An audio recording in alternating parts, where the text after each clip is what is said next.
Hello students, माँ Saraswati education classes में आपका बहुत बहुत स्वागत करता हूँ। आज हम क्लास 10th के विषय विज्ञान का चैप्टर 2 अम्ल, क्षारक और लवण का वीवीआई सब्जेक्टिव टाइप क्वेश्चन अर्थात नोट्स टाइप क्वेश्चन को लेकर आए हैं, जो कि एग्जाम के बेसिस बहुत ही महत्वपूर्ण है। कृपया इस चैनल को सब्सक्राइब कर बेल आइकन अवश्य दबाएं एवं वीडियो को लाइक एंड शेयर अवश्य करें। So let's start the video. आपका पहला नोट्स, अम्ल क्या है?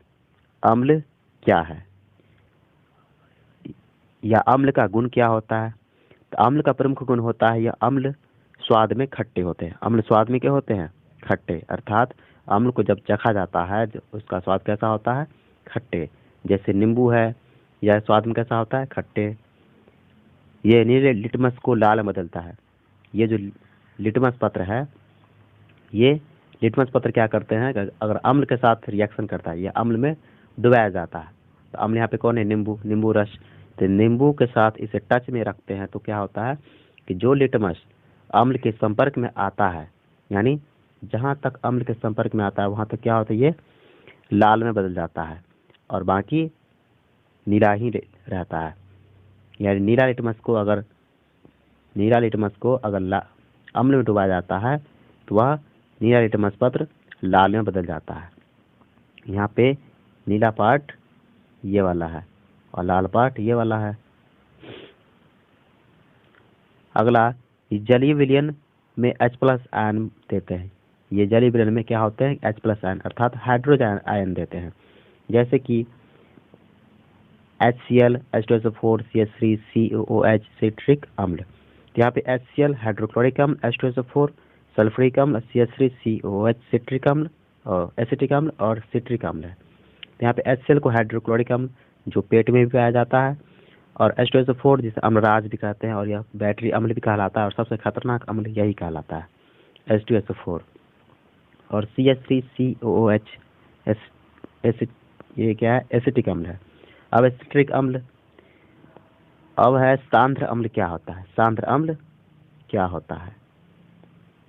सांद्र अम्ल जिसमें अम्ल अधिक मात्रा में, यानी वैसा अम्ल, क्वेश्चन पूछे कि सांद्र अम्ल से आप क्या समझते हैं? तो जिसमें अम्ल अधिक मात्रा में, अम्ल की मात्रा अधिक मात्रा हो और जल कम मात्रा में पाई जाती हो, सांद्र अम्ल कहलाता है। सांद्र अम्ल कहलाता है। अब है नेक्स्ट, तनु अम्ल। तनु अम्ल क्या है? जिसमें अम्ल कम मात्रा में हो और जल अधिक मात्रा में पाई जाती है। यानी तनु अम्ल में अम्ल की मात्रा कम होती है जबकि जल की मात्रा अधिक होती है, तो इसे बोलते हैं तनु अम्ल। सांद्र अम्ल में अम्ल की मात्रा अधिक होगी, जल की मात्रा कम होगी। और तनु अम्ल में अम्ल की मात्रा कम होगी, जल की मात्रा अधिक होगी, उसे बोलते हैं तनु अम्ल। नेक्स्ट है क्षारक। क्षारक यानी बेस। तो क्षारक क्या होता है? क्षारक स्वाद में कड़वे होते हैं। क्षारक जो होते हैं स्वाद में कड़वे होते हैं। क्षारक का दूसरा नाम क्षार भी होता है या भस्म भी होता है। ये लाल लिटमस को नीला में बदल देता है। मान लीजिए यहाँ पे ये लाल लिटमस पत्र है, इसे साबुन क्या होता है? ये क्षारक की प्रकृति का होता है। इसमें क्षारक की मात्रा अधिक मात्रा में पाई जाती है। अगर लाल लिटमस पत्र को इस क्षारकीय साबुन से संपर्क कराते हैं तो वो जो भाग संपर्क में आ रहा है वो क्या हो जाएगा? नीला में बदल जाता है। बाकी पार्ट जो है, जो असंपर्क में है, वह लाल में ही रहता है। तो यहाँ पे ये उठता है क्वेश्चन कि लाल लिटमस पत्र को नीला में कौन बदल देता है? तो आंसर बोलना है क्षारक। क्षारक स्वाद में कैसे होते हैं? तो कड़वे होते हैं। और ये जलीय विलयन में OH- देता है अर्थात हाइड्रोक्साइड ऋण आयन देता है। तो क्वेश्चन पूछे फिर कि जलीय विलयन में हाइड्रोक्साइड आयन अर्थात OH- कौन देता है? तो फिर क्षारक ही देता है। तो हाइड्रोक्साइड आयन जैसे NaOH sodium hydroxide, KOH potassium hydroxide, NH3OH ammonium hydroxide. तो सोडियम हाइड्रोक्साइड में Na क्या देगा? Na+ देगा। Na जो होगा ये प्लस देगा और OH जो है माइनस देगा। फिर इसमें KOH है पोटेशियम हाइड्रोक्साइड, इसमें K प्लस देगा और OH माइनस देगा। फिर NH4OH है, तो NH4 में अमोनियम क्या देगा, प्लस आयन देगा और OH से माइनस आयन देगा। मैं आशा करता हूँ कि आप लोग अवश्य समझ रहे होंगे।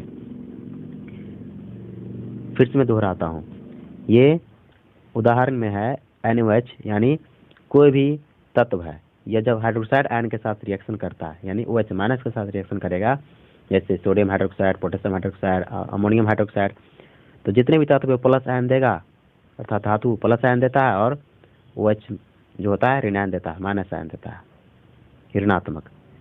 अब है क्षार क्या है, तो हम पहले ही बता चुके हैं कि क्षारक को ही क्षार कहते हैं या फिर भस्म भी कहते हैं। तो क्षार क्या है, जल में घुलनशील क्षारक को क्षार कहते हैं, यानी जो विलयन में जल में घुल जाता है उसे क्या बोलते हैं, क्षार।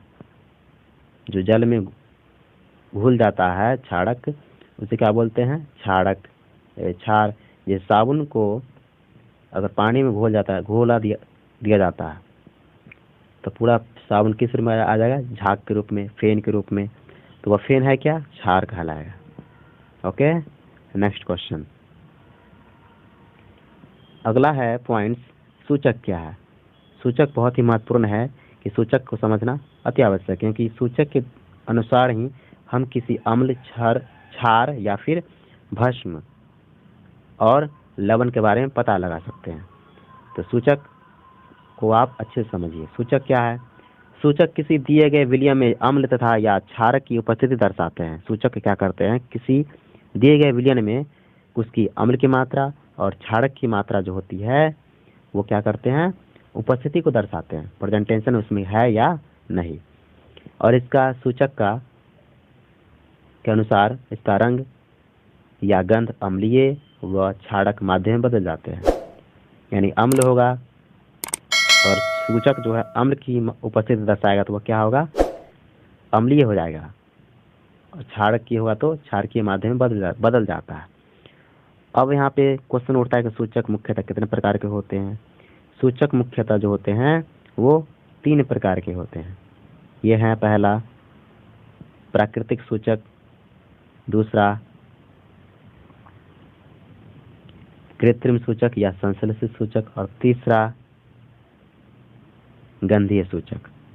तो प्राकृतिक सूचक क्या है, कृत्रिम सूचक या फिर संश्लेषित सूचक क्या है, गंधीय सूचक क्या है, इसके बारे में हम आगे पढ़ते हैं।